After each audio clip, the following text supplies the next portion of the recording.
Today we're taking a look at Cooler Master's new all-in-one streaming device, the StreamEnjin. With its sleek design and simple control layout, the StreamEnjin lets everyone live stream easily to streamers of all levels.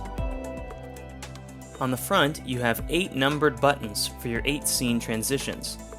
The light color will indicate which scene you have for your program in preview.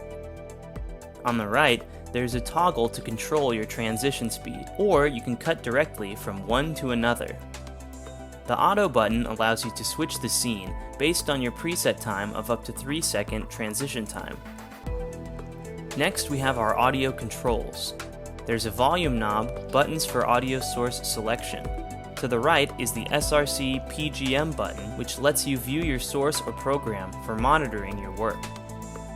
Finally, you have your live and pause buttons to control when you want to live broadcast your work. Now to take a look at the back inputs.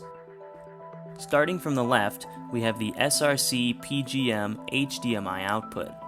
This connects to a monitor to preview your mixed content. You have the HDMI 1 input and HDMI loop out to connect to a display to see your activity in the app. You then have the HDMI 2 inputs, where you can choose between input A or input B. Next is the Ethernet input for internet connection, followed by the USB to connect to an external drive to record your stream. Next are your line in and mic inputs. Finally, we have the power source. On the side of the device, you will see the USB link to connect to your iPad.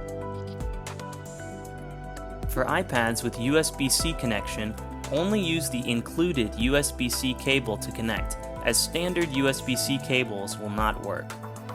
There is also a headphone jack for sound output.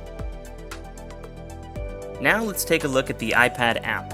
You will be using this to do your editing prior to broadcasting, as well as scene selection during your live stream. You can see your preset scenes as well as your program and preview feeds. You can select your preview scene with the hardware buttons, or simply tap the iPad scene for selection. You can also control your sound volume and transition through the app. That wraps up the quick start for the StreamEnjin. For a deeper look into the app's software, please check in with us to explore all the customization we can do for your live stream content.